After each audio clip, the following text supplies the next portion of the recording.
자, 그럼 주관식 문제들 이어서 살펴보도록 하겠습니다. 자, 객관식 때와 마찬가지로 각각의 문제마다 쓰인 개념은 완벽하게 챙겨두기. 자, 그럼 시작하도록 하겠습니다. 자, 6번 쉬운 문제, 바로 로그의 연산을 묻고 있는 간단한 계산 문제가 되겠습니다. 자, 로그의 연산에서는 로그의 성질을 중심으로 여러분이 식을 간단히 하고 값을 구해낼 수 있도록 출제가 되는데, 자, 지금 이 문제를 보면 사소한 문제가 하나 있어요. 왼쪽에 있는 건 밑이 2인데 오른쪽에 있는 건 밑이 6이에요. 밑을 통일해야 성질을 이용할 수 있구나. 자, 그럼 밑을 통일하려면 어떻게 하면 되겠어요? 밑을 변환하면 됩니다. 자, 그래서 공식의 용도가 아예 이름으로 주어져 있어요.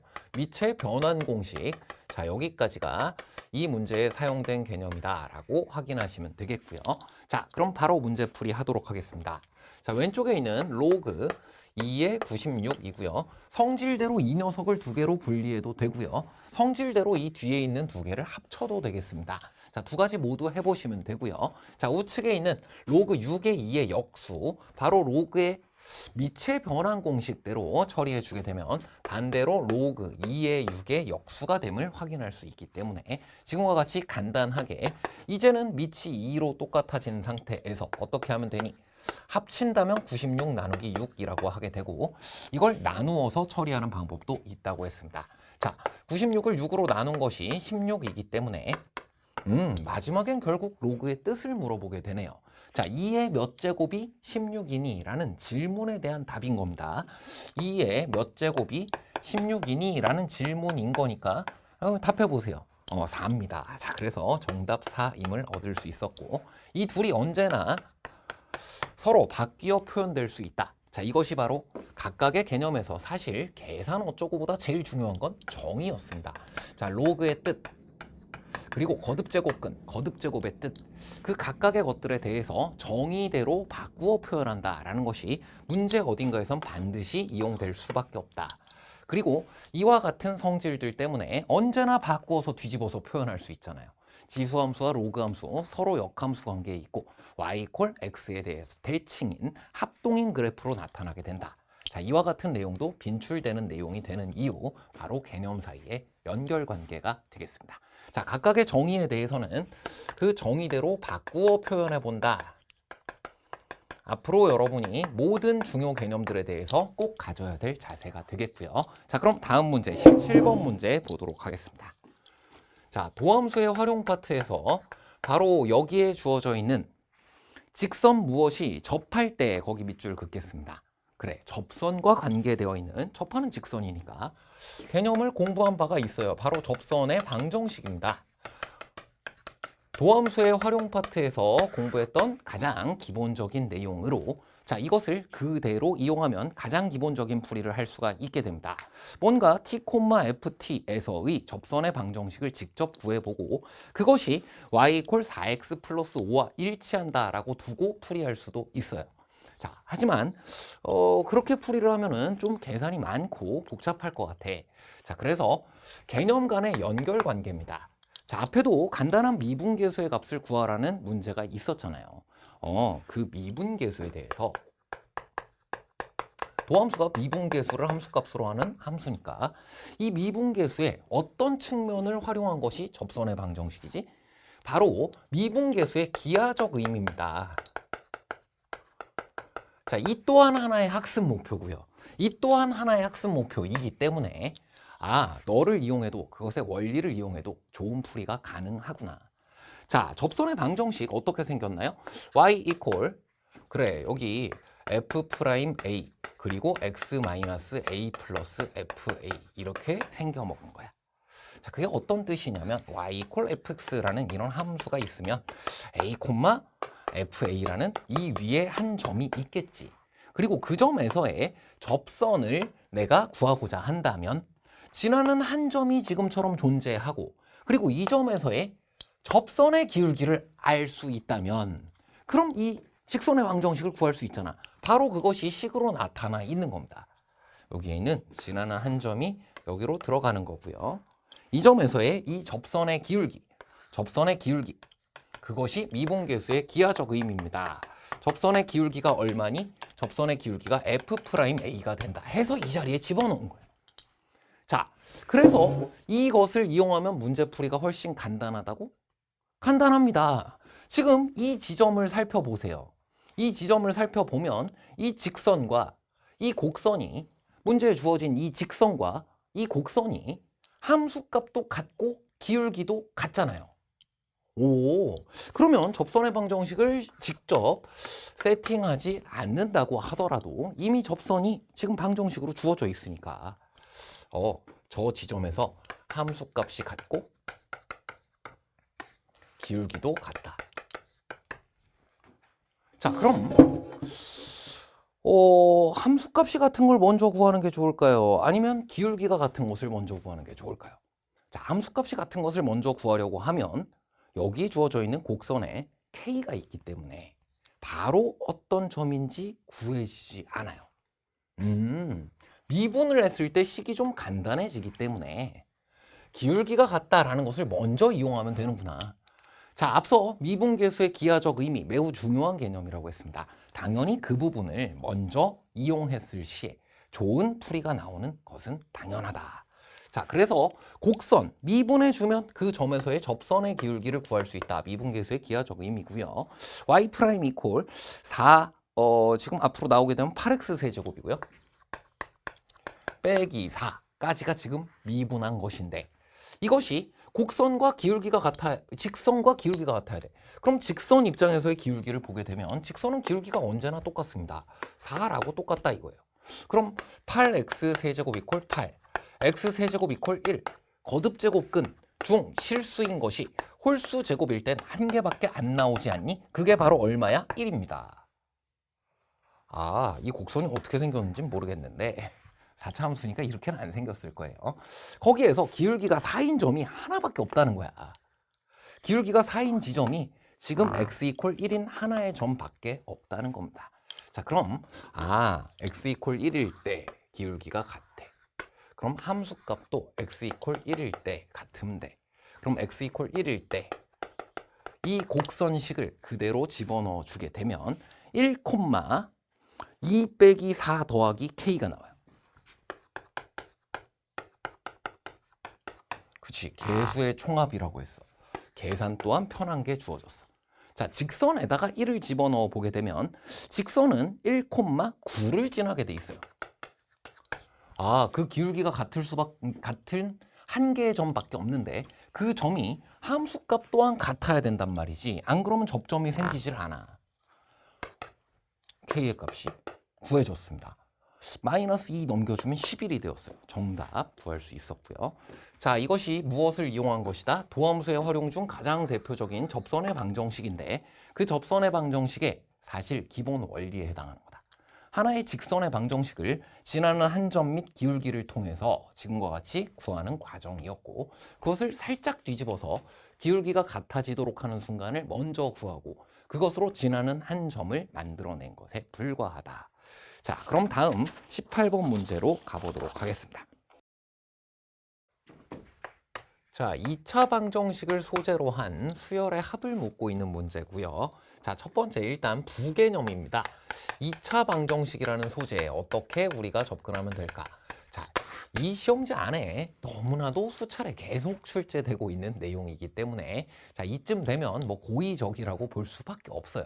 자, 2차 방정식 및 2차 함수에 대해서 우리가 공부했던 내용을 간접 출제 개념조차도 개념대로 공부했다라고 한다면은 이득을 볼 수밖에 없는 구조를 만들어 두었다라는 겁니다. 자, 앞서 있었던 문제 중 이 18번에서 이용될 내용과 똑같은 내용이 그대로 쓰이게 되어 있는 문제 6번과 14번이에요. 자, 한번 보겠습니다. 자, x제곱 그리고 마이너스 5nx라고 돼 있고요. 플러스 4n제곱 이퀄 제로 이렇게 돼 있습니다. 자, 여기서 근과 계수 관계를 떠올렸다. 자, 6번이랑 맞물리는 내용이 되겠고요. 자, 일단 근과 계수 관계에 의해서 두 근의 합을 구해보았다. 알파 n 플러스 베타 n이 5n이다 라고 할 수 있고 알파 n 곱하기 베타 n이라는 두 근의 곱이 4n 제곱이다 라고 할 수 있다. 자, 잊었으면 어떻게 되냐? 자, 이게 x 마이너스 알파, x 마이너스 베타 이퀄 제로라는 이와 같은 방정식이 있는데 그게 ax 제곱 더하기 bx 더하기 c 이퀄 제로라는 방정식과 근이 같으려면 요거 a로 나누어서 표현해 보면 바로 a분의 bx 더하기 a분의 c 이퀄 제로잖아요. 자, 이것을 전개해 보면 두 번 말했습니다. 전개를 해 보면 이렇게 돼요. 그래서 이놈과 이놈을 개수를 비교해 보면 항등식처럼 개수를 비교해 보면 이 근과 개수의 관계라는 개념을 설명해낼 수가 있게 되는데 자, 이 문제에서 지금 시그마 뒤에 묻고 있는 것이 이것과 똑같이 생겼습니다. 이거랑 아예 똑같은 것을 가지고 어떻게 하게 되어 있냐? 시그마 n 이퀄 1부터 7까지를 구해야 되는데 이 안에서 1-알파 n이랑 1-베타 n 1 요걸 x로 바꾸면 이겁니다. 자, 그래서 근과 개수 관계를 이용하든 이용하지 않든 좋은 풀이를 우리가 생각해낼 수가 있는데 일단 근과 개수 관계를 이용했을 시에는 이것과 똑같은 근과 개수의 관계와 똑같은 식의 변형을 여기서 어차피 하게 되어 있었다. 자, 그럼 이제 우리 무엇을 구하면 된다? 시그마 n 이퀄 1부터 7까지 1-5n 더하기 4n 제곱 이것을 구하면 되겠다. 여기까지 확인하시면 되겠고요. 자, 그 다음은 이 계산은 잠시 후에 하도록 하겠습니다. 2차 방정식에 대해서 이것을 직접 풀어도 됩니다. x-4n, x-n. 자, 이와 같이 인수분해하면 바로 만들어지는 것이기 때문에 원한다면 여기서 두 근의 합을 5n이라고 구하고 여기서 두 근의 곱을 4n제곱이라고 구해도 되고 아니면 네가 알파N, 네가 베타N 어차피 순서 상관이 없을 것 같으니까 그것을 직접 집어넣어서 계산하였다 해도 같은 것이 만들어지게 돼요. 자, 근데 사실 최선의 풀이는 이것도 아닙니다.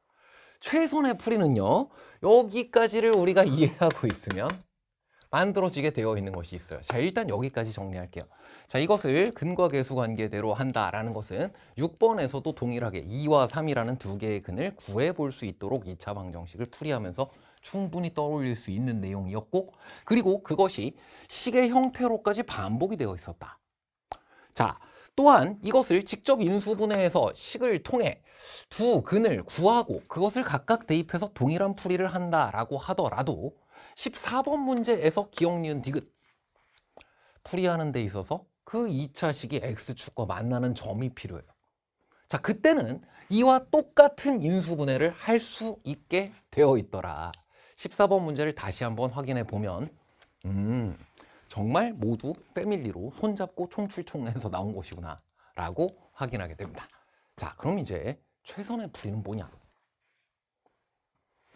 여기다 1 넣으면 돼요. 아직 저걸 봤을 땐 정확한 느낌이 안 올 겁니다. 이걸 보세요. 1 넣으면 이거네요.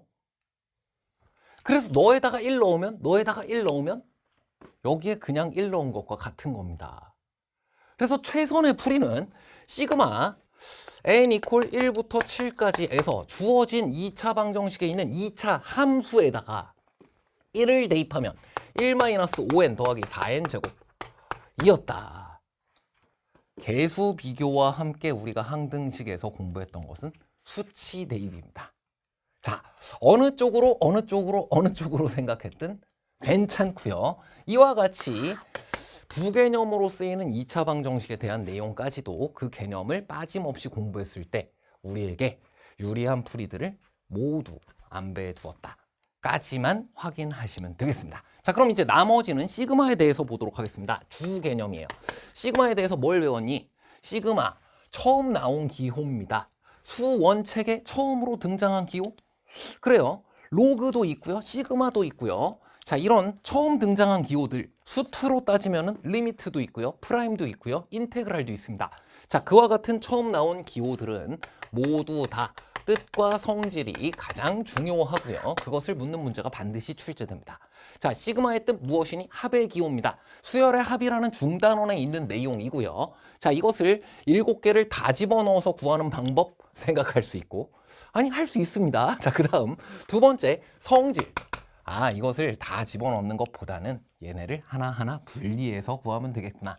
자, 시그마에 대해서 이 식을 분리할 수도 있고 합칠 수도 있다라는 것을 공부한 것이 성질이고요. 그리고 여러 가지 수열의 합, 자연수 거듭 제곱의 합 등을 구할 수 있도록 한다. 뭐 상쇄되는 식 등도 몇 가지 구해본다. 그만큼을 했으면 되는 겁니다. 자, 그럼 시그마의 성질대로 분리해 보면요.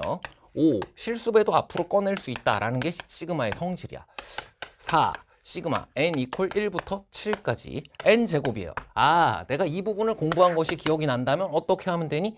이 부분은 1을 7개 더했으니까 7이고요. 이 부분은 5 곱하기 너인데 1부터 7까지 모두 더했다. 등차 수열의 합으로 구해도 되지만 2분의 nn 플러스 1 이렇게 구해도 됩니다. 자, 그 다음 요건 좀 공식이 복잡하게 생겼었어. nn 플러스 1, 2n 플러스 1이었어. 거기서 n자리에 7이 들어가 있는 것과 같기 때문에 4 곱하기 6분의 7 곱하기 8 곱하기 7이 14에다 1 더하면 15가 되어서 6을 3이랑 한번 약분하고 2랑 한번 약분해 주면 이제 다 계산할 수 있겠는데. 계산이 제법 있어 보여요. 여기서 이 못생긴 공식 있잖아요. 자, 이것의 유도 과정과 원리를 같이 공부했다면 이 유도 과정과 원리 안에는 공통 인수를 찾아서 인수 분해를 해서 지금과 같이 이쁘게 하나의 식으로 정리하는 과정이 있었습니다. 미가 발견이 되네. 자, 그래서 너까지 딱 없애주면요. 7로 묶이고요. 곱하기 여기 1이 붙어야 되고요. 빼기 5, 4, 20입니다. 빼기 4, 4, 5 곱하면 5, 4, 20, 4 곱하면 80입니다. 자, 전체를 모두 계산하는 것보다는 훨씬 편안했다. 81에서 20 빼주게 되면 61이고요. 7 곱하기 61, 7, 6에 42이므로 427이다. 자, 시그마의 뜻과 성질 그리고 여러 가지 수열의 합입니다.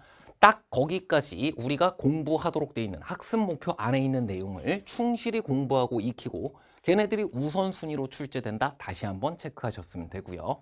자, 이 문제지에는 좀 과장되어서까지 계속해서 노골적으로 보여지고 있는 부개념에 대한 내용들도 그 개념 주변에 있는 것을 함께 활용할 수 있도록 하면 다양한 풀이가 가능하더라. 여기까지 살피시면 되겠습니다.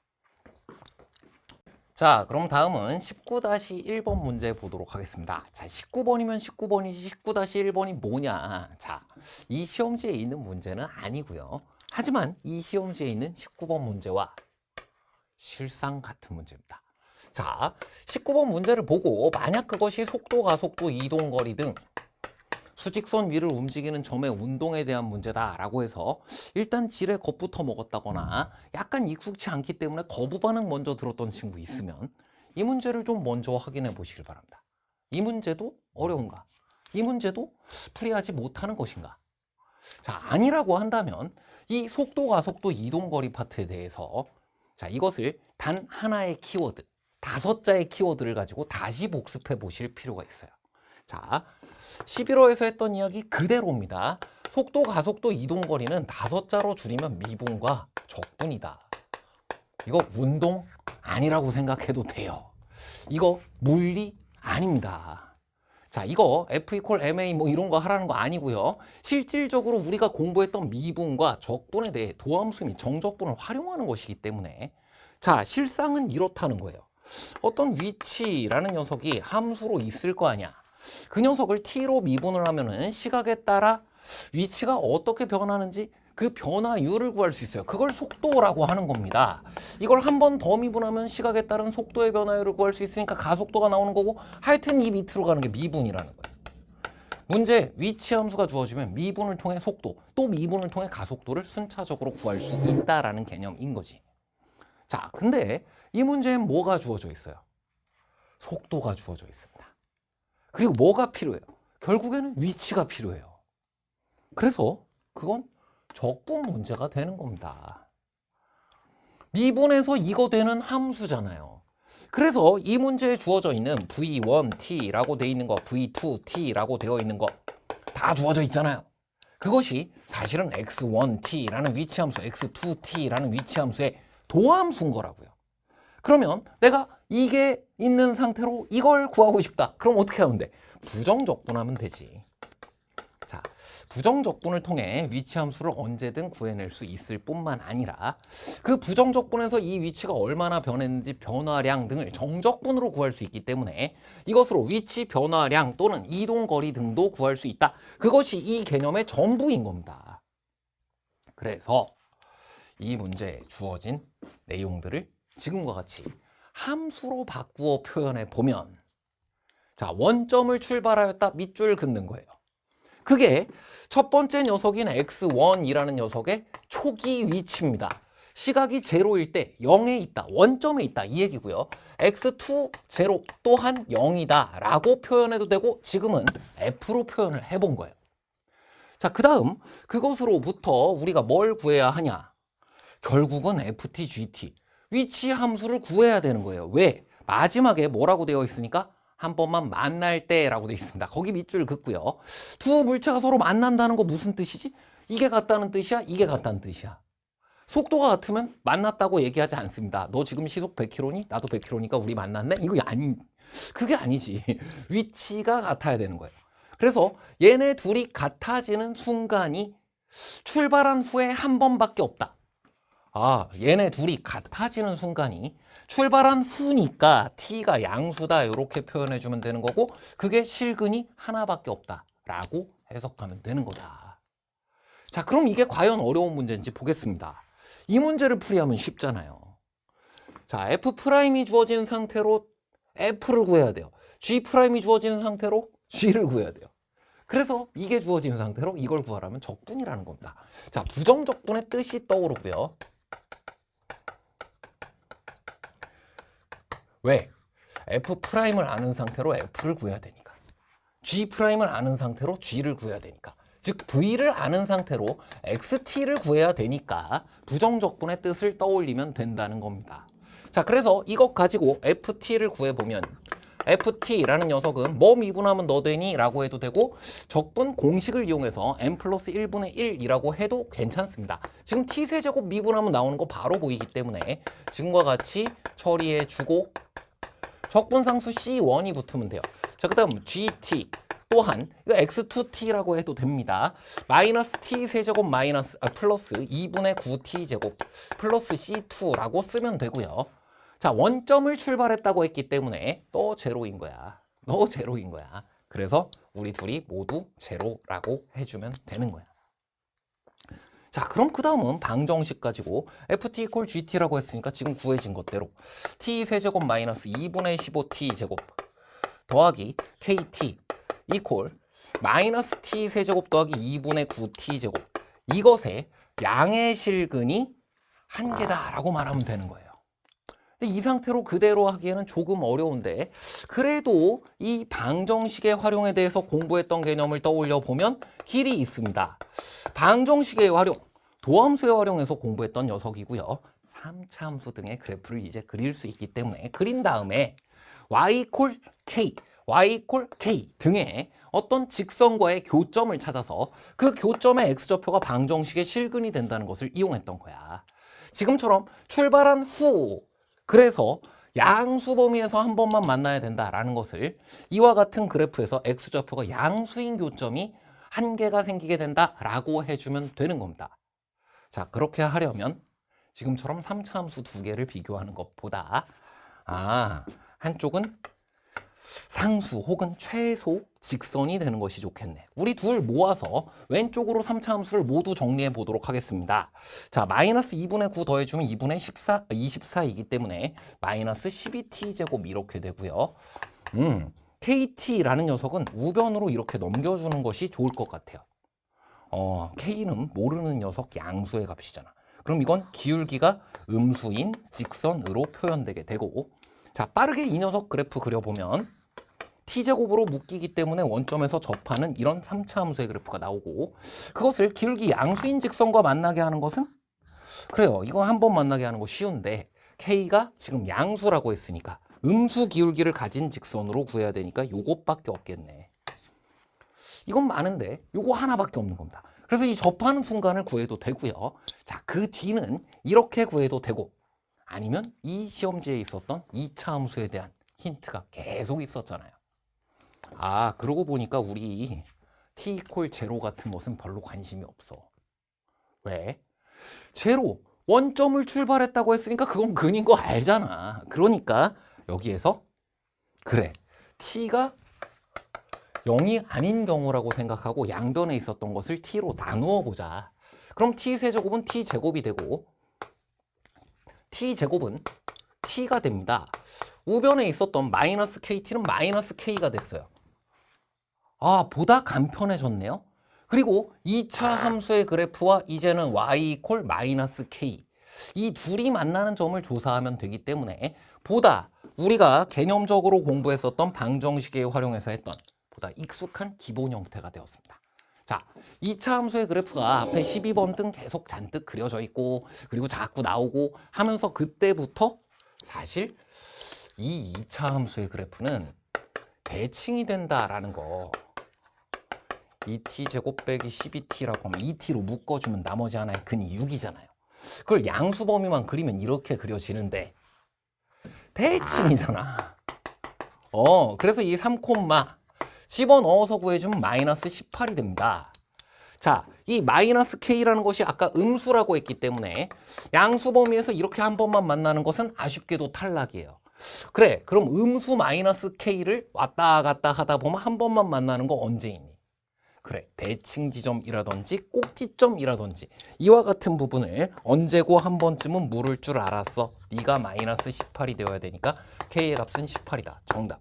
자, 그럼 20번 문제 이어서 살펴보도록 하겠습니다. 자, 익숙한 소재가 나 조건에 주어져 있고요. 칠판에 옮겨 적혀 있는 것과 같습니다. 자, 이 구간별로 주어진 함수 4점짜리 문제에서 자주 출제되므로 이 구간별 함수에 대해서 앞에 14번에서도 같이 보았던 내용 같이 짚어보고 지나가도록 하겠습니다.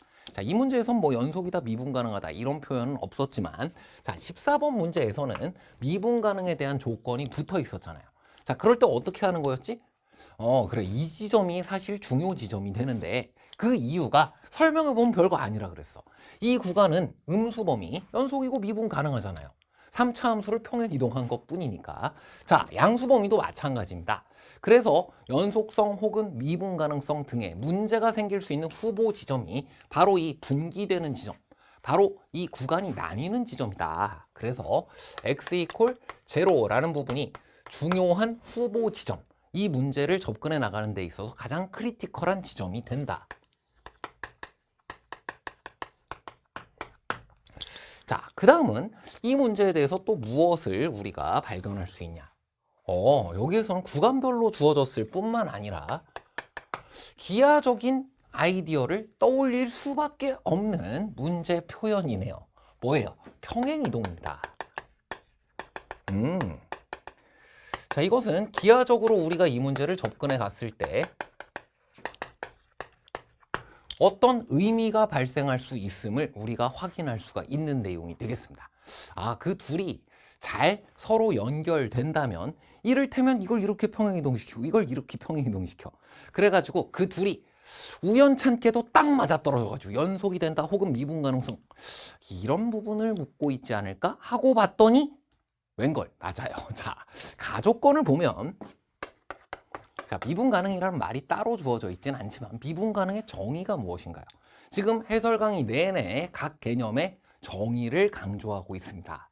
아, G'0가 0이라고 했으니까 이건 미분 가능하다는 뜻이구나. 자, 미분 가능성이라는 개념에서도 정의를 알아야 되고요. 기하적 의미를 알아야 됩니다. 정의가 바로 무엇이냐면 지금처럼 미분 계수 존재해요. 그래서 이 방향으로 식을 가지고 우미분계수, 좌미분계수 등을 통해서 이것을 처리해 나갈 수도 있고요.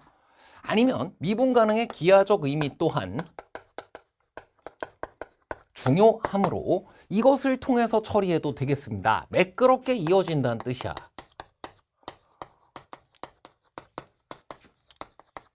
그래? 평행 이동시켜서 매끄럽게 이어지도록 딱 갖다 붙이라고 거기에다가 붙으면서 그 순간의 기울기가 얼마가 돼야 돼? 0, 막 이런 겁니다. 아하. 자, 그래서 많은 학생들이 아마 이 기하적 의미대로 접근을 시도했을 것으로 보이고요. 자, 그럴 경우에는 이걸 읽어내는 것이 생명입니다. 자, 평행 이동에 대한 조건을 잘 읽어내 보면 여기에 있는 것은 뭘 의미하냐면 x축의 방향으로 p만큼 평행 이동하는 거고요. y축의 방향으로 마이너스 f 마이너스 p만큼 평행 이동하는 거예요. 아, 뭐가 보일 듯 말 듯 하면서 안 보여. 자, 그럼 밑에 걸 봅니다. 자, 밑에 걸 보았더니요. x축의 방향으로 마이너스 p만큼 이동하는 거고요. y축의 방향으로는 fp만큼을 끌어내리는 거예요. 밑에 걸 보니까 확 느낌이 와요. P가 양수라고 했기 때문에 뭔가 잘은 몰라도 이런 어떤 P, FP가 있다고 칩시다. 이건 지금 fx라는 함수의 그래프 위에 있는 거예요. 자, 그것을 얼만큼 평행 이동해 오라고 양수 범위에서는?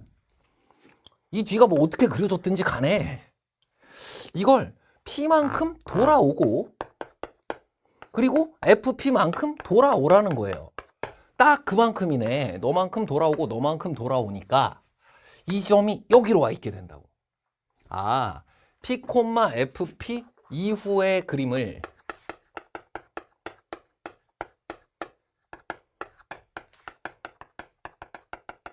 원점으로 가지고 오라는 뜻이구나. 자, 그 관점에서 위에 것을 보면 과연 이것도 정확하게 해석이 됩니다. 자, 이 녀석은 x 방향으로 마이너스의 마이너스 p라고 볼 수 있잖아요. 그럼 f 마이너스 p만큼 내려오기도 하고 마이너스 p만큼 역시 돌아오기도 한다라고 생각할 수 있으니 만약에 이쪽에 이런 점이 있었다고 한다면 마이너스 p, f 마이너스 p라는 점 그리고 왼쪽도 막 그려져 있어. 자, 그러면 이걸 어떻게 하라는 거야? 아, x축의 양의 방향으로 역시 p만큼 돌아가라는 거야. 그리고 f-p만큼 밑으로 내려가라는 거야. 그럼 널 여기로 가지고 오게 되겠네. 오케이. 여기에서도 얻어진 것이 무엇이냐? 마이너스 p, f 마이너스 p 그리고 p는 양수였으므로 너는 양수, 너는 음수 부분에 있는 겁니다. 그 이전의 그래프를 원점으로 가지고 와라 라는 뜻인 거다. 그래서 이 점과 이 점이 쫙 이어붙어야 되잖아요. 그것도 기울기가 얼마가 되면서 착 이어붙어야 돼요. 0이 되면서 이어붙어야 되잖아요.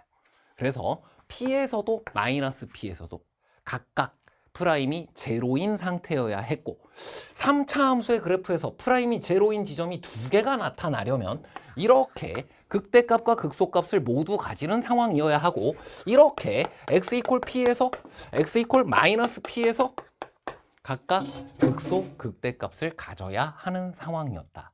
즉, 이 녀석은 y축 위에 어딘가에 대칭 지점을 가지는 함수의 그래프여야 하고 그 대칭 지점이 무엇인지가 f0 이퀄 0, f0 이퀄 1이라고 주어져 있는 거구나. 아, 여기 x축은 이런 데 있으면 돼. 0,1에 지금과 같이 대칭 지점을 가지고 극대값이 마이너스 p에 극소값이 p에 존재하는 이런 함수임을 알았습니다. 자, 물론 이렇게 빠르게 바로 구해내지 않아도 돼요.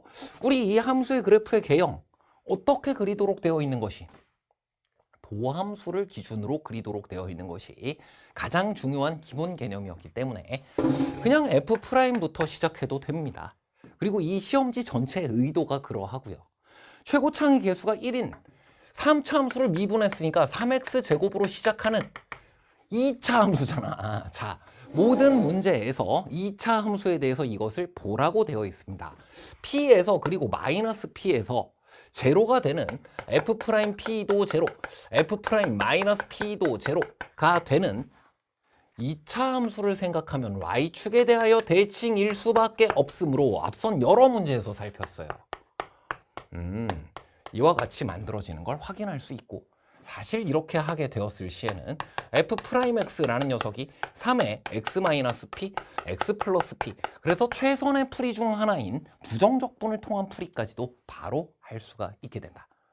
자, 앞선 문제에서 2차 함수의 대칭축도 이용했었고요. 19번 문제.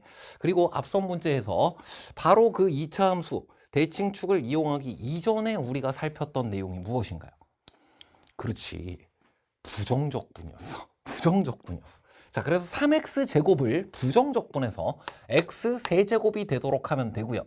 x제곱 빼기 p제곱입니다. 3p제곱을 적분했기 때문에 3p제곱의 x 플러스 c가 되는데 요 c가 1이 되는 것을 지금 현재는 fx에 대해서 구해낼 수 있었던 겁니다. 자, 부정적분이라는 것을 통해 c까지도 찾아낼 수 있었다. 여기까지 확인하시면 되고요. 자, 이 p, fp라는 지점을 원점으로 가지고 와요. 그리고 마이너스 p, f 마이너스 p라는 극대의 지점을 원점으로 가지고 와요. 그럼 이 부분에 그리고 이 부분에 해당하는 녀석이 원점으로 와서 너는 이렇게 그려지고 너는 이렇게 그려지고 하면서 지금 현재 문제에서 주어져 있는 gx라는 함수 원점에서 미분 가능하고 그리고 그때의 기울기가 제로가 된다 라고 얻어지게 되는 겁니다. 자, 여기까지를 살폈으면 그 다음은 이 부분이 1로 온 거니까 p까지의 적분을 이렇게 구한다라는 것은 fx라는 녀석의 p에서의 2p까지의 이 극소값에 해당하는 지점으로부터의 넓이를 구하도록 하는 것과 같다라고 해서 풀이해도 되고, 이 함수 자체가 원점에서 접하도록 평행이동되어 있는 것을 이용해서 이 파란 함수식을 찾아서 그 녀석을 적분해도 되고, 평행이동의 아이디어가 있었으니까 당연히 앞에 있었던 적분 문제, 넓이 문제에서 있었던 것과 같이 합동인 도형을 이용해서 다양한 풀이가 가능함을 이 뒤에 대해서는 알 수가 있습니다. 자, 그래서 이 뒷 계산은 잠시 후에 살펴보도록 하고요. 다시 문제로 돌아와서 이 부분을 보도록 하겠습니다. 미분계수가 존재한다. 미분계수의 정의를 떠올리게 했어. 그래서 미분 가능임을 알아서 매끄럽게 이어지는 것을 가지고 평행이동의 아이디어를 이용해서 처리했어. 자, 이 과정에서 두 가지를 짚으면 좋겠어요. 하나는 지금 이것을 이용했지만 미분계수의 정의를 가지고 미분 가능성을 판정한다라는 측면을 한번 복습하셨으면 좋겠습니다. 자, 식을 통해서 생각해도 쉽습니다. g에 대해서 이게 지금 g'0가 0이라고 주어져 있잖아요. 그러면 미분계수를 구할 시에 그 우극한값 그리고 좌극한값을 각각 우미분계수, 좌미분계수 등으로 부르기도 하는데, 그 우미분계수도 제로, 좌미분계수도 제로니까 그게 존재할 거 아니에요. 좌극한도 우극한도 각각 존재하니까 극한값이 존재했다고 말하는 것처럼 좌미분계수도 우미분계수도 각각 존재하고 그게 서로 같으니까 그걸 0이라고 하는 거야. 그래서 좌미분계수도 0, 우미분계수도 0 이거야 된다는 거지. 근데 얘는 평행이동 해와서 좌미분계수와 우미분계수가 각각 0이 되어야 된다는 거잖아. 위의 것으로 말해도 똑같이 여기서의 우미분계수가 0, 여기서의 좌미분계수가 0인 지점끼리 붙여야 된다라는 것이 설명된다. 그래서 우미분계수가 0, 좌미분계수가 0인 지점 두 개를 찾아서 이렇게 붙이게 된다라는 기하적인 판단, 사실 이 안에 있었다. 그리고 이와 같이 정의가 함께 떠올랐을 시에는 시험지 어딘가에서는 그것과 관련된 것을 또 물을지도 모른다. 22번이 그러네요. 자, 그리고 또 하나 같이 살폈으면 좋겠는 것은 이 평행이동의 아이디어가 어려웠을 겁니다. 이게 찾아내기가 쉽지 않은 것이었는데, 물론 이조차도 지금 몇 차례 출제되어서 그래서 이거 상투적이다 하고 찾은 친구도 있을 수 있어요. 자, 그랬을 때 의미를 좀 살필 필요가 있어. 최근에 보면 평가원도 그렇고 이 교육청 문제도 그렇고 평행이동 했을 때 되돌아간다라는 아이디어를 자주 물어봅니다.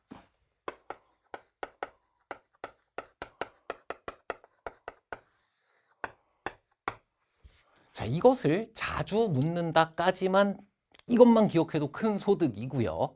자, 왜 이걸 자주 물어보는지 그냥 간단히 지금 10초만 얘기할 거예요. 어려운 얘기를. 그러니까 지금 10초 듣고 무슨 얘기인지 알겠다? 그러면 그 이유까지 알면 되는 거고요. 아니면 저것만 알면 돼. 뭘 얼마나 어려운 걸 하려고. 자, 이 부분이에요. 자, 이게 점의 이동에서는 p만큼 평행이동 시키려면 p를 더했단 말이야. 근데 식을 평행이동 시킬 때는 저렇게 뺐어요. 반대로. 그게 공식이었단 말이지. 그래서 그거 플러스 마이너스 헷갈려가지고 틀린 적이 많고 지금도 약간 헷갈리는 구조인데, 자, 저 식의 의미가 뭐냐? P만큼 되돌아갔을 때 F라는 식을 만족시킨다라는 뜻인 거야.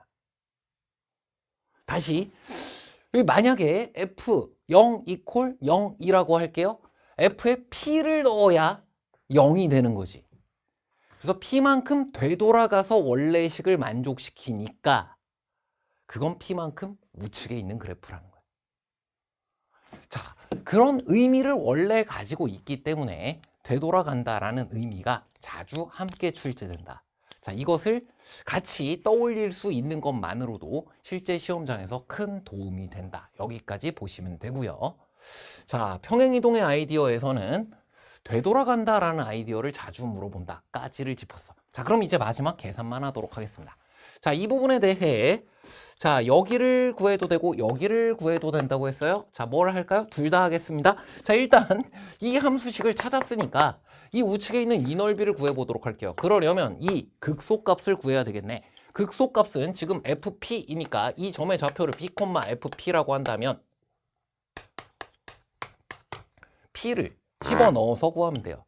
P를 집어넣어서 구하게 되면 마이너스 2P 제곱, 세제곱이 되고요. 플러스 1입니다. 이게 마이너스 2P 세제곱 플러스 1이에요. 자, 그럼 그 둘을 빼가지고 P에서 2P까지를 적분을 하게 되면 네가 함께 돌아온 것이니까 인테그랄 0에서부터 P까지 GX, DX를 구할 수 있지 않겠니? 너를 뭘로 대신 구한다고? P에서 2P까지 지금 이 두 함수의 그래프, 상수함수와 3차 함수의 그래프 사이에 있는 면적으로 구하면 그 녀석이 너와 같다는 거야. 자, 그래서 P에서 2P까지 뭘 적분해주면 되냐? X세제곱 빼기 3P제곱 X 더하기 1에서 지금 현재 우리가 구한 것이 2P세제곱 더하기 1이었습니다. 자, 1 사라지고요. 적분하라고 된 식이 P에서 2P까지 X세제곱 마이너스 3P제곱 X 그리고 뒤에 붙은 것이 마이너스 2P세제곱이구나. 자, X에 대해서 지금 이 내용을 적분을 해주게 되면 세 항만 적분을 해주면 되고요. 4분의 1 X 4제곱 그리고 여기는 2분의 3 P제곱 X제곱 여기는 2P 세제곱의 X 해서 꺽쇠 계산해주게 되면 간단한 계산을 통해서 4분의 5P 4제곱이라는 것을 얻게 되고요. 자, 그 값이 지금 현재 20이 된다고 했으니까 양변 곱해서 P를 구해주게 되면 P의 4제곱이 16이 돼서 P 이퀄 2임을 얻게 됩니다. 자, P가 2인 것을 찾았으니 fx라는 함수식을 바로 찾은 것에 해당합니다. 자, 이것을 부정적분을 통해 미리 구해두었기 때문이고요. 12x 플러스 1이므로 f 지금 현재 함수값 뭐 묻고 있니? f5의 값을 구하라고 했으므로 5의 세제곱 125입니다. 5를 곱해주면 60이 됩니다. 더하기 1 구하라고 하면 66 정답임을 확인할 수 있었습니다. 자, 20번 문제는 후반부 계산 방법은 두 가지 정도 좋은 것을 선택해 볼 수 있다고 했습니다. 자, 방금 전에 해보았던 것이 이 fx의 p, fp 사실 음수예요. p를 구해보았더니 이 0,1에서부터 그래 밑으로 내려와서 음수일 수 있는 거지. 자, 이렇게 만들어진 부분에서 p 이후의 부분을 원점으로 이렇게 평행이동해서 가지고 가서 원점에 붙이고 사실 이쪽을 가지고 와서 여기다 붙인 게 g잖아요. 자, 그 g에 0에서부터 p까지를 구하라고 한 것을 우리 fx는 어차피 구해야 되는 식이잖아. 그래서 식을 하나만 구해도 된다라는 장점이 있는 풀이이고요. 그 fx에서 0에서 p? 여긴 p에서 2p까지 구하면 되겠네. 그래서 이 접선 극소값으로부터 여기까지의 사이 넓이를 구하는 풀이를 방금 전에 보았던 것입니다.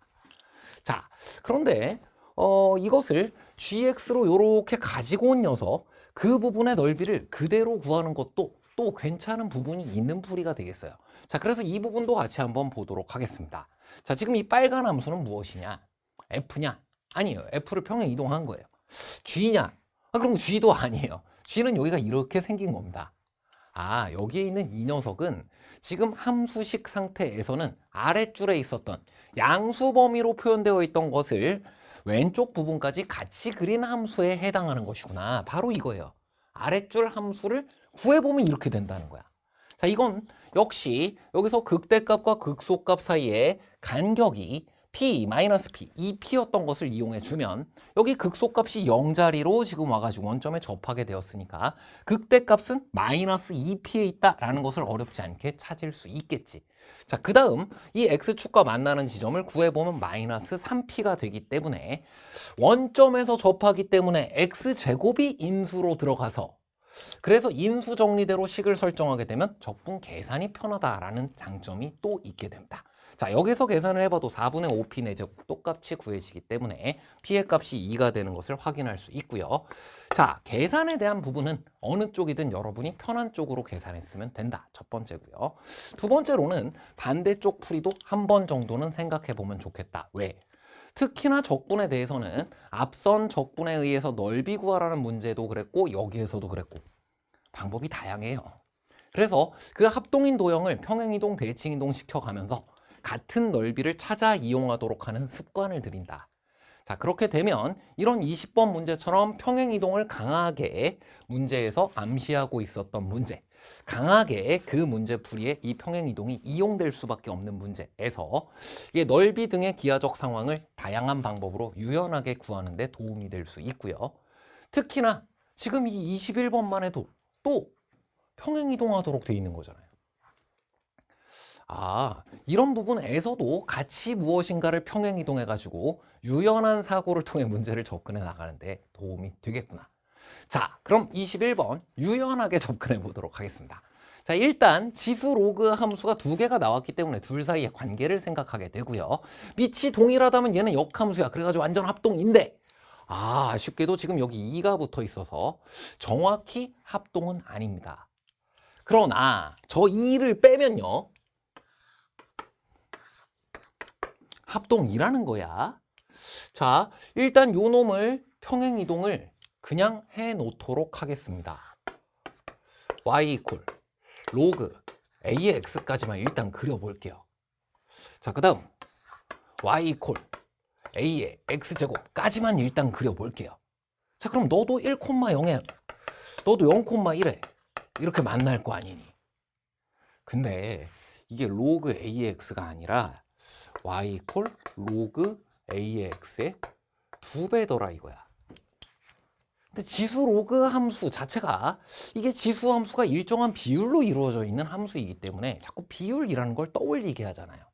그리고 앞에 있었던 객관식 문제에서도 이 지수 로그 함수와 내외 분점을 같이 물어봤다고. 그것도 2대 1인 거를.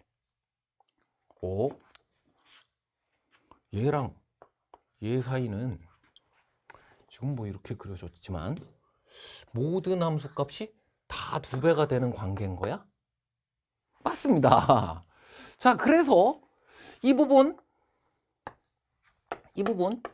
여전히 그것을 평행이동해서 올렸으니까 1인 거고요. 이 부분 여전히 이것을 우측으로 평행이동했으니까 1인 거고요. 그리고 이거 K고 이거 K고 같이 평행이동해가지고 만든 것이니까 여기는 K-1이라고 해도 되고 K-1 이게 그냥 알파로 같다라고 해도 되고. 자, 이제 이 부분에 주목을 하는 겁니다. 아까 있었던 것처럼 아예 역함수 관계에 있었다고 한다면 이렇게 그려져서 우리 둘이 같았을 거야. 근데 2대 1이에요. 자, 이와 같이 어떤 비율 등에 대해서 출제자가 의도하고 있는 바가 있다, 혹은 그것이 발견되었을 때 더 유리할 부분이 있다라고 한다면 그것을 개념 간의 연결성을 기반으로 해서 시험 문제에 대해서 다시 한번 검증해보고 이것이 공정하고 개념대로 공부한 사람이 더 쉬운 길을 찾아가게 되어 있는지를 부단히 노력합니다. 이 모의고사 출제자의 입장에서 얘기하는 거예요. 평가원 또한 그렇게 계속해서 출제해 왔음을 여러 기출 문제들을 통해서 확인할 수가 있습니다. 자, 그럼 여기는 어떻게 하면 되는 거야? 이쪽 부분은 나 이거 베타라고 할래? 그럼 너 2베타야. 됐습니다. 자, 이러면 이 부분에서 이 삼각형의 넓이라고 했고요. 그 넓이는 알파 플러스 2베타에다가 뭘 곱하는 것으로 구할 수 있고요. 알파 플러스 베타를 곱하는 것으로 구할 수가 있고요. 그 넓이가 아니라 AB 곱하기 CD라는 녀석으로 85라고 되어 있었고요. 그 다음 삼각형 ACD의 넓이는 이제는 이것 곱하기 너까지만 곱하면 됩니다. 알파 플러스 2베타에다가 이번에는 알파 플러스 베타가 아니라 알파까지만 곱한 것이 그게 70이라는 얘기예요.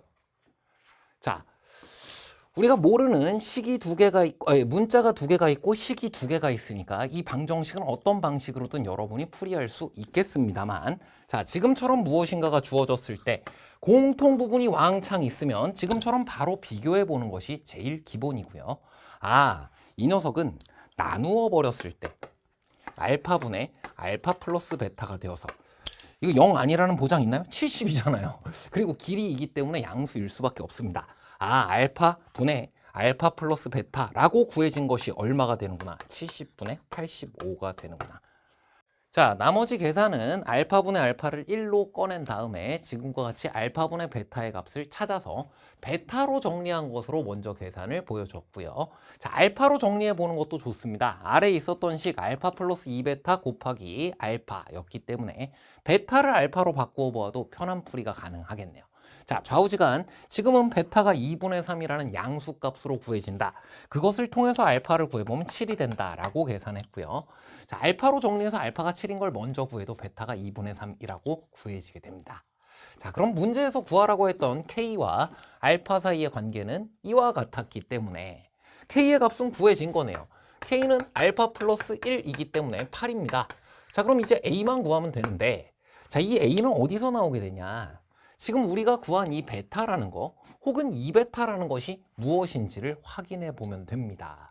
자, 지금 이 로그 함수에서요. 여기까지 K까지 지금 얘가 평행 이동해서 내려오면 얘가 되는 거고요. 니가 베타잖아요. 아니면 니가 2베타잖아요. 이렇게 해도 되는 거예요. 아, 요 베타 혹은 2베타. 2배의 2베타라고 말한 겁니다. 요 베타, 요 베타. 아, 참 말이 어려워요. 자, 아무 것으로나 찾아보더라도 여기에 K를 집어넣은 값이 베타다. 혹은 여기에 K를 집어넣은 값이 2베타다. 모두 구해지기 때문에 자, 로그 A에 무엇을 구해주면 되냐? 로그 A에 K를 집어넣은 것을 구해주게 되면 그것이 베타의 값이고 그 베타의 값이 2분의 3이다. 그리고 이 K의 값은 8인 것을 우리가 알고 있다. 자, 그럼 로그 A의 8이라는 것이 2분의 3이 되었고요. 오케이. 자, 로그에 대해서는 마지막에 로그의 뜻대로 바꾸어 표현하는 것이 자주 물어봐진다라고 했습니다. 자, 다른 방법도 있겠지만 여기에서 이것을 로그의 정의대로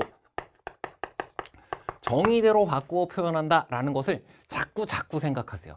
그래야 자꾸 수능 시험에 다가워지고 평가원 시험에 여러분이 다가가게 되는 겁니다. 로그의 뜻 무엇이었니? A의 몇 제곱이 8이니? 라는 것의 정답이 2분의 3이에요. 그럼 A의 2분의 3제곱이 8이다. 이런 이야기이므로 양변에 3분의 2제곱을 해주는 것으로 A의 값이 4가 되는 것을 확인할 수 있었다. 8의 3분의 2제곱, 지수법칙대로 2의 세제곱, 2의 제곱, 그래서 4라고 구해도 되고요. 4를 집어넣어서 직접 확인해 보아도 되겠고요. A의 값이 4인 것을 찾았으니 정답 12가 되는 것을 확인할 수 있었다. 자, 지수 로그 함수 2개 이상이 나왔을 때는 그들 사이의 관계를 이용할 수 있도록 하면 되고, 문제에 이용될 수 있는 기하적 아이디어, 지금 1대2의 관계 등은 앞에서도 보여줬었기 때문에 기하적인 표현이 자주 등장하는 시험지에서는 그것의 의미를 10분 활용할 수 있도록 하면 좋다. 여기까지 살폈습니다. 자, 그럼 이제 마지막으로 22번 최고 난도 문제 같이 살펴보도록 하겠습니다. 차분히 문제를 읽고 추론하는 과정부터 살펴보게 되면 그렇게 많이 어려운 문제도 아니에요. 자, 그래서 일단 읽고 추론해 나가는 과정까지를 먼저 살펴보고요. 그 다음 계산에 해당하는 부분은 따로 살펴보도록 하겠습니다. 자, 이 문제를 우리가 처음 만났을 때 제일 중요하게 와닿는 부분이 여기입니다. 물론 뭐 GX에 대해서 기하적으로 분석해 본다. 뭐 많이 어려운 거 아니잖아요. 접으면 되니까. 자, 근데 이 밑에 있는 이 녀석을 보면 이게 존재한다라는 말을 정확히 해석해내지 않고서는 문제와 소통 자체가 안 된다는 거야. 최근 수능평가원 시험에서도 이와 같이 소통을 중심으로 한 문제 굉장히 많이 출제되고요. 자, 고난도 문제의 특징 중 하나가 되어가고 있다. 그리고 그 문제를 읽어나가는 과정에 키포인트가 되는 것은 바로 이것이다.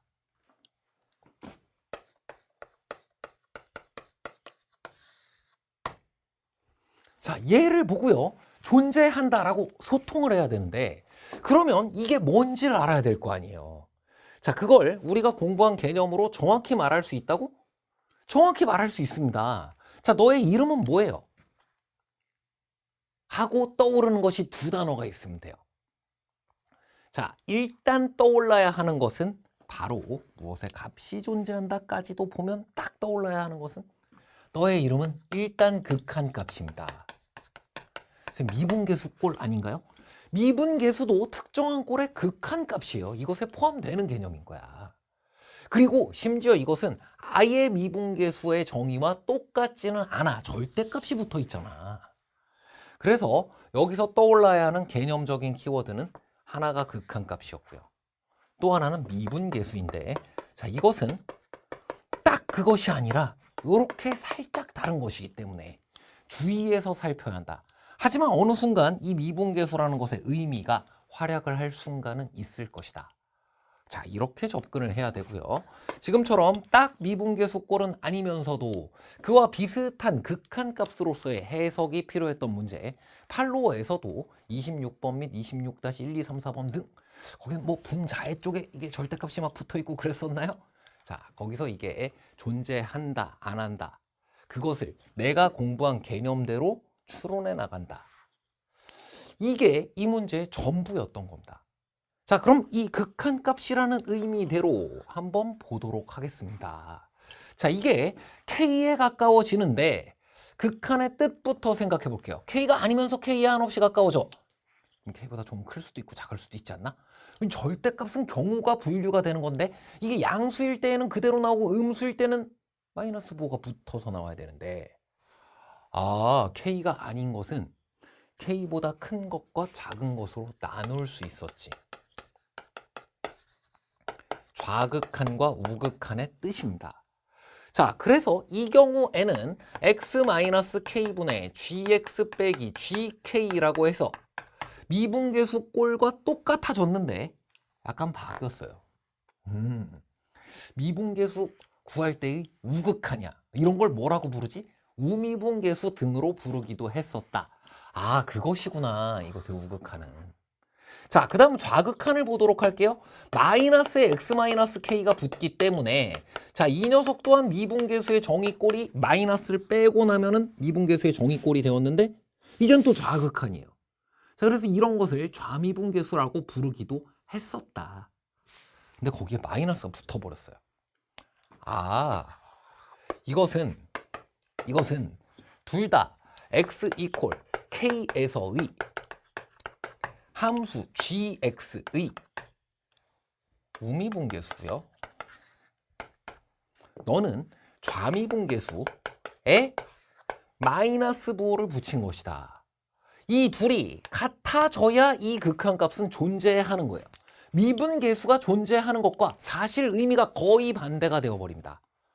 자, 이 살짝의 차이인데도 그 개념을 정확히 구분하지 않고 이건 아예 미분계수는 아니었잖아요. 잘못 혼동하여 이용하게 되면 미분계수가 존재한다. 그건 지금과는 아예 다른 뜻입니다.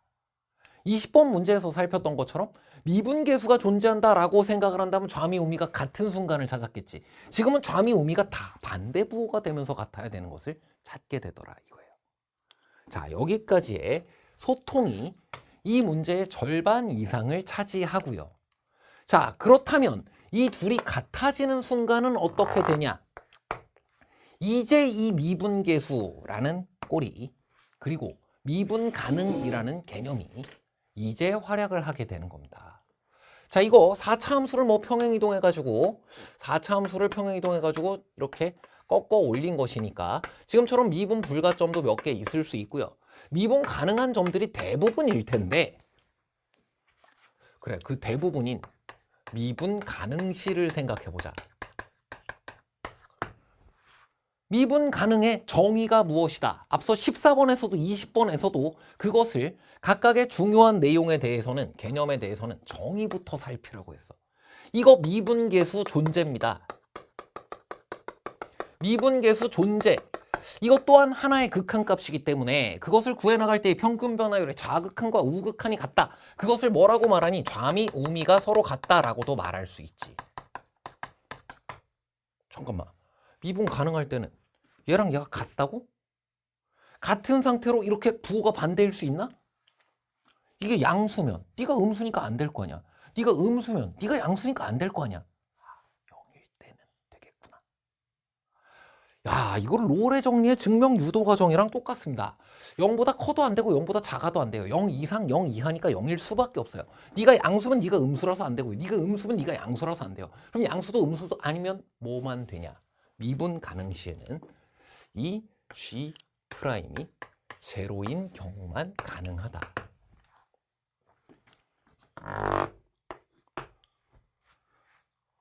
그래?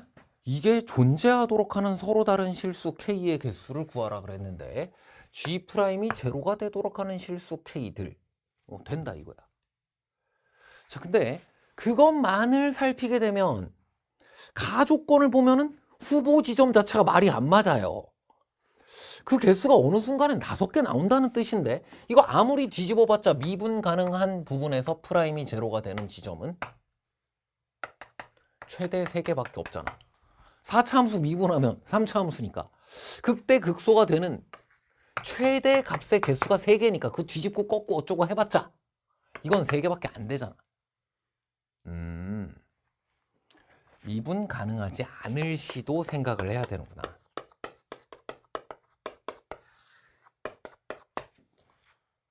자, 이때는 어떤 일이 벌어지나요? 앞에서도 그려져 있었던 그림이잖아. 이런 지점을 살펴보면요. 미분계수는 존재하지 않아요. 즉 그래서 미분불가라고 불러요. 왜? 좌미분계수와 우미분계수가 다르기 때문이에요. 그러니까 미분계수는 없어요. 근데 이극한 값은 있게 될 수 있겠네. 지금 우리는 어찌 보면 좌미, 우미가 달라지기를 바라고 있는 상황 아니니? 딱 그겁니다. 아, 이게 이렇게 원래 생겼던 함수의 그래프라고 한다면 그것을 뒤집어 꺾어 올린 것에 해당하기 때문에 지금 현재 그려져 있는 이 절대값으로 꺾인 함수를 보게 되면 좌미분계수와 우미분계수가 서로 반대 부호인 상황이 되어 있는 거예요. 아, 그래서 이 극한값이 존재한다라는 것은 두 가지로 말할 수가 있구나. 미분 가능 시에는 G'이 0인 순간,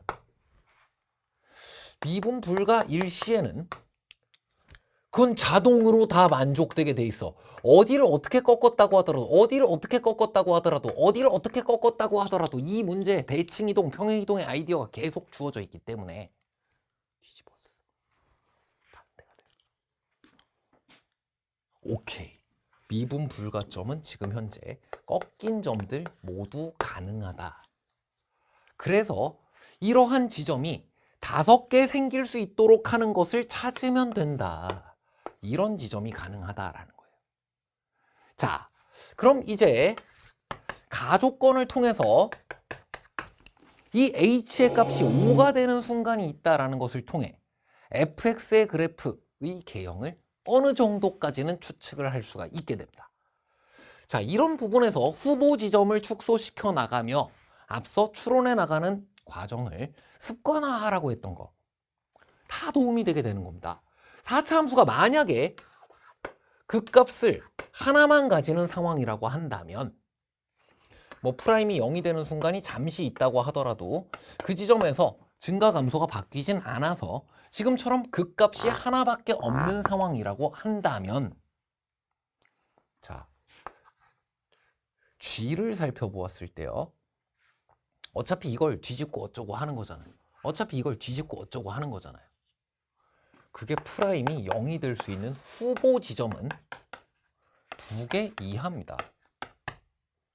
많아봐야 2개라는 거야.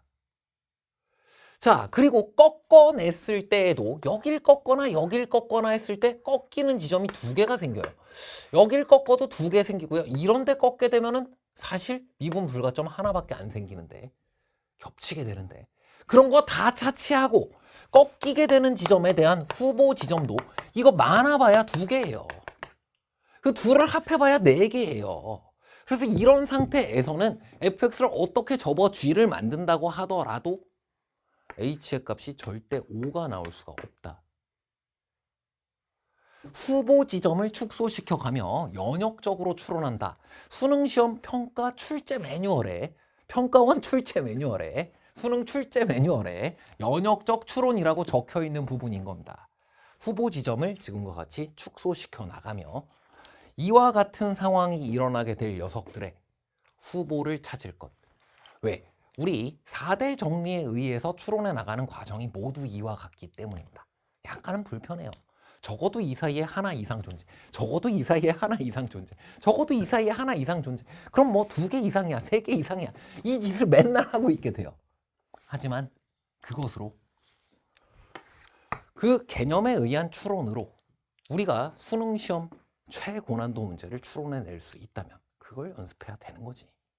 자, 그래서 이 녀석들이 안 되기 때문에 우리 이 4차 함수는 극대 극소값이 무조건 이렇게 3개가 존재해야 됨을 알 수 있었고요. 이제는 나 조건을 가지고 처리를 할 수 있게 되겠다. 자, 이와 같이 되었을 시에는 이제 접어보도록 하겠습니다. 자, 이것을 t만큼 끌어내려가지고 x축 밑에 있는 걸 접어 올린다라고 생각하나 y 콜 t라는 것을 여기다가 그려놓고 여길 뒤집어서 살펴본 다음에 여기를 x축으로 생각하나 똑같다라는 것을 알 수 있어요. 자, 그러면 이걸 접고 아무리 뒤집어도 이게 프라임이 0이던 것은 변해 안 변해? 안 변해요. 그래서 여기서 또 후보 지점을 생각하게 되는 거예요. 자, h가 불연속이 되려면 이거 개수란 말이지. 방금 주어져 있었던 그 극한값이 존재하도록 하는 k의 개수라는 거지.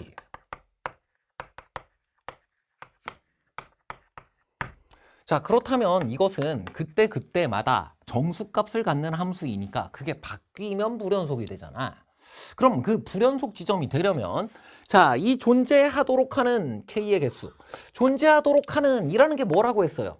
미분 가능 시에는 g' 0일 때이고 미분 불가 일 시에는 이렇게 꺾이는 부분이라고 했잖아요. 이것의 개수가 안 바뀌어요. 변할 수 있는 후보에서 네가 탈락해버리는 거야. 네가 3개이든 사실 여기에 있는 것처럼 2개이든 여기에 있는 것처럼 1개이든 아무리 꺾고 이것을 지지고 볶고 해봤자 어차피 그 G'이 제로였던 점의 개수는 변하지 않는다. 그러므로 H라는 녀석이 불연속이 되도록 하는 지점에는 이 녀석은 절대 공헌을 하지 못한다. 즉, 나 조건에 있는 HT가 불연속이 된다라는 것은 무엇을 의미하는 거냐? 이 꺾인 점의 개수만 변할 수 있다는 거예요.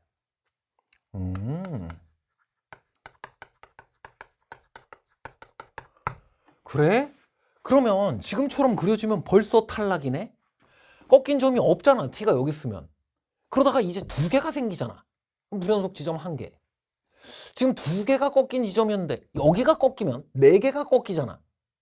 그러면 이 사이에서 불연속인 점이 2개였다 4개가 됐으니까 한 번 또 생겼잖아. 자, 그 다음 이 위로 올라가게 되면 그럼 4개 꺾여 있다가 2개 꺾이는 것으로 바뀌게 되잖아. 그래서 불연속점이 3번 생긴다. 아, 이건 방정식과 부등식에 활용해서 자주 살펴보던 상황과 같다. y 콜 t를 이렇게 왔다 갔다 하면서 생각해 보면서 방정식의 활용을 그대로 떠올려 보게 되는 겁니다. 이런 개념적인 발상, 유사 개념에 의한 기하적 아이디어. 출제자가 노리고 있는 것은 그와 같은 것들이니까 안심하고 개념대로 공부하시면 됩니다. 방정식에서 실근이 바뀌게 되는 중요 지점 뭐였나요? 극값입니다. 극값입니다. 극값입니다. 지금처럼 극값이 3개가 모두 달랐을 시에는 올라가다가 2점 꺾이고 올라가다가 4점 꺾이고 올라가다가 다시 2점 꺾이고 하게 꺾이는 점의 개수가 3번 바뀌게 돼 있는 거예요. 자, 그럼 이런 꼴에서도 그런 극대극소라는 지점에 의해서 바뀌게 되는 순간이 두 번이 되려면 어떻게 돼야 되니? 극소값 두 개가 현재처럼 같아야 되는 겁니다. 그럼 y equal t 이보다 바로 직전에 있을 때는 꺾인 점의 개수가 제로예요. 이 바로 직전은 그러면 이 세 점밖에 없으니까 h 값이 3이겠지. 이 직후로 올라가게 되면 꺾이는 게 4개가 더 생기게 돼요. 오, 그러면 h의 함수 값이 7개가 되겠지. 아, 3이었다가 7이 된다는 거예요. 자, 그 다음 여기까지 왔다가 더 올라가게 되면 꺾인 점의 개수는 2개가 되고 프라임이 0인 지점이 3개가 됩니다. 아니 5였다가 아니 3이었다가 7이었다가 이제 5가 된다는 뜻이에요. 아, 우극한이 5가 되는 순간을 지금 t 이퀄 얼마라고 가 조건에서 친절하게도 주었던 것이었구나. 4였다라고 준 것이었구나. 이 지점이 바로 y 이퀄 4가 되는 순간이고 이 지점이 바로 y 이퀄 문제에 주어져 있는 마이너스 60이 되는 순간이다 라는 것을 확인할 수 있었던 것이고요. 자, 직접 그 상황이 되었을 땐 여기를 접었다라고 본다고 하더라도 꺾인 지점이 생기진 않으니까 함수값이 여기에 있게 됩니다. 아, t 이퀄 마이너스 60. 사실 x축은 이런 곳에 있었던 것이고 네가 7이고 네가 5고 네가 3인 녀석이구나. 4를 통과하는 순간이 되면 꺾인 점의 개수가 2개이고 프라임이 제로인 지점의 개수가 3개가 되기 때문에 5가 되는 것을 확인할 수 있고 그 바로 직후뿐만 아니라 그 순간도 살펴보게 되면 꺾인 점의 개수는 2개라고 볼 수 있으니까 채운다면 여기가 되는 거야. 자, 이렇게 HT를 정확히 결정하는 것까지도 완벽히 독해가 가능하다. 여기까지를 문제에서의 문해 및 추론 과정이다라고 보시면 되겠고요. 이 y 이퀄 4가 되는 지점 중 하나가 f2라고 주어져 있어요. 그래서 이 fx라는 함수를 그려보면 2,4를 지나야 되는데 그게 넌지 알 수가 없잖아. 근데 너랑 너를 보았을 때 그중 f'2가 양수인 지점은 여기밖에 없잖아. 그래서 이 뒤는 이제 이것을 다양한 방법으로 여러분이 계산하는 것만 남은 겁니다. 여기가 2,4예요. 내가 y 이퀄 fx예요. 내가 y 이퀄 4예요. 자, 그 다음 뒷계산은 이대로 계산을 하게 되면 꽤나 복잡하기 때문에 자, 어떻게 계산되었는지 일단 결과물을 먼저 보도록 하겠습니다. 자, 여기 2에서 만난 것 그리고 그 바로 전 그리고 그 바로 전 직관적으로 보았을 때 이 극소값 두 개가 같으려면 이 양쪽으로 거리가 같아야 될 것 같고요. 그 등 간격에 해당하는 녀석을 공차 D처럼 생각했다라고 한다면 까지를 직관적으로 판단해도 이런 계산을 해야 된다는 거예요. x 이퀄 2라 그랬으니까 너 2-d, 너는 2-2d. 그 셋을 근으로 그리고 그 가운데 있는 녀석을 중근으로 갖는 fx 빼기 4라는 빼남수를 이용해서 식을 결정하였습니다. 자, 그리고 그것을 미분해 보게 되면 여기에서 극소가 되는 지점을 지금과 같이 찾을 수가 있게 되는데 이 2-d를 기준으로 우측으로 2루트 2, 왼쪽으로 2루트 2예요. 이 2-d는 어차피 극대값이니까 제로가 될 것을 알고 있었다 쳐도 자, 이것을 미분하고 구하는 것이 굉장히 복잡하겠죠. 자, 그래서 이 문제에서는 앞에 있었던 12번 문제 등 이 문제지 안에서 이 대칭성을 좀 이용하라라는 힌트가 여기저기 기하적으로 주어져 있었던 겁니다. 자, 그래서 잠시 후에 다른 풀이를 다시 살펴볼 거예요. 자, 좌우지간 여기까지를 계산했다고 해서 극소값이 마이너스 60이 되도록 하는 D를 찾으면 4가 돼요. 어차피 D 하나밖에 없으니까 집어넣으면 구해지긴 할 텐데 그렇게 해서 fx를 지금과 같이 찾고 나면 f4의 값도 구해지고 h4라는 것은 여기를 기점으로 해서 접은 g 프라임이 0이 되는 지점 3개, 접힌 곳 2개 해서 5개가 된다. 여기서 구했던 것과 같아. 그래서 정답은 729라고 어렵사리 구해지지만 자, 이 계산마저도 매우 복잡한 것을 확인하게 됩니다. 그리고 이 롤의 정리를 만족시키는 지점의 비율 등을 구해놓았다라고 하더라도 이와 같은 특정 상황에 대한 것을 모두 구해놓았다? 모두 정확히 기억하고 있다? 그렇지 않을 수도 있잖아요. 자, 그래서 출제자의 의도는 이 계산을 하라는 것도 아니야. 그런 특수 상황에 대한 모든 비율을 다 알고 있어야 된다. 도 아니야. 이 문제지 안에 있는 많은 힌트들을 차곡차곡 따라가 보세요. 이걸 어떻게 하라고 되어 있는 거냐. 일단 이것이 양쪽으로 대칭이 된다라는 것조차 극소값이 2개가 같으면 여기 또한 같아진다는 것조차 사실 설명 대상이지 않냐. 보겠습니다.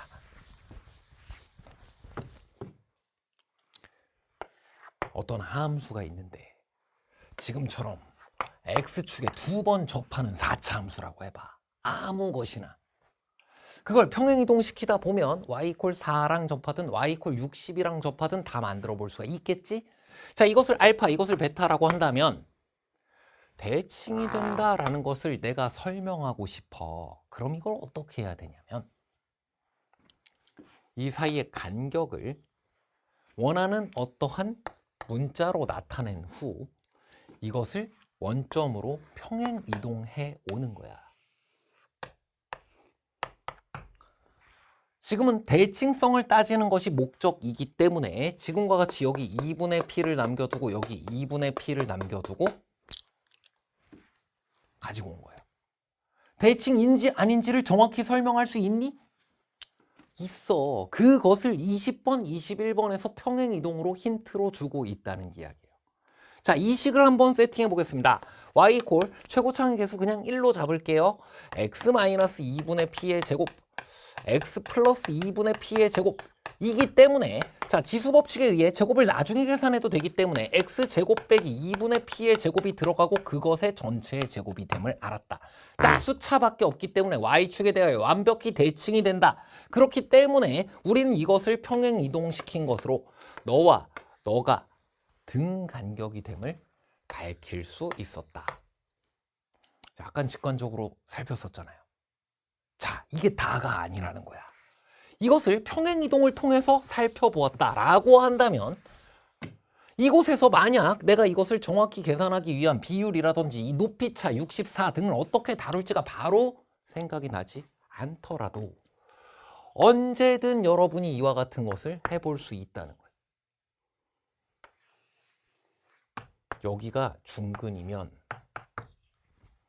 그리고 이곳이 등 간격이면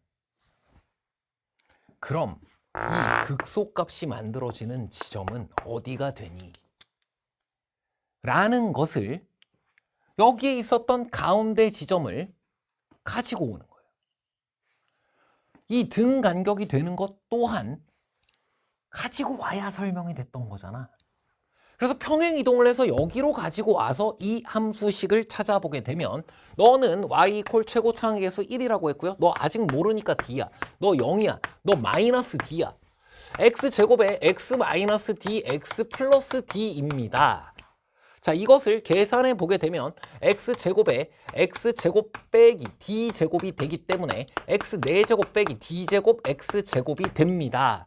역시 모두 짝수차이기 때문에 이와 같이 되었을 때도 완벽히 양쪽으로 대칭이 되는 것을 확인할 수가 있고 그렇다면 이 극소값 하나를 구해보면 이 극소값도 구해지겠구나. 이 롤의 정리를 만족시키는 지점이 2개가 있는 것을 확인할 수 있고요. 미분해 보게 되면 4x 세제곱 빼기 2d제곱 x 그리고 2x로 묶어주게 되면 2x제곱 빼기 2d제곱 2를 묶었어요. 자, 그러면 x의 값이 지금 여기서 제로 하나 나왔고요. 여기에서는 x제곱의 값이 2분의 d제곱이 되는 것을 찾아야 되므로 x는 플러스 마이너스 루트 2분의 d가 되는구나. 자, 그래서 이 부분의 비율이 얼마가 되는지를 정확히 찾을 수가 있었다. 네가 D였을 때는 루트 2분의 D라는 거예요. 루트 2대 1이 된다. 물론 그것을 찾아두고 이용할 수도 있겠지. 하지만 그 모든 넓이 공식 및 비율 공식의 기본 원리는 평행이동이라는 거예요. 이것을 여러분이 적극적으로 이용하도록 얼마나 많은 수의 평가원 기출 문제들이 이런 평행이동을 통한 마지막 계산을 안배해 두었는지는 여러분이 그동안의 평가원 기출 문제들을 통해 얼마든지 확인할 수 있습니다. 기출 무한적용 강의에 있는 것만 해도 어마무시물. 자, 그래서 지금과 같이 확인을 했을 시에는 루트 2분의 D를 집어넣어서 확인하면 돼요. 그럼 그 극소값이 나와. 루트 2분의 D의 제곱이기 때문에 루트 2분의 D의 제곱에다가 D제곱을 뺀 것이기 때문에 루트 2분의 D의 제곱 뭐니? 2분의 D제곱이에요. 루트 2분의 D의 제곱 뭐니? 2분의 D제곱이에요. 거기서 D제곱을 뺐어요. 그럼 이건 뭐니? 마이너스 2분의 D제곱이에요. 자, 그럼 전체 계산한 값이 뭐가 나오니? 마이너스 4분의 D 4제곱이 나오는데 이 값이 얼마가 되어줘야 이 극대 극소값의 차가 정적분, 평행이동 모든 것이 들어있습니다. 부정적분에 의해 평행이동을 하더라도 정적분, 부정적분에서의 함수값의 차는 그대로다라는 것을 이용하는 것이고요. 그래서 이가 마이너스 64가 된다는 거네. 마이너스 마이너스 사라지고 4 넘어가 주게 되면 D의 4제곱이 4 곱하기 64야. 근데 64 자체가 4의 세제곱이잖아. D 이퀄 4. 그리고 집어넣으면 얻어집니다.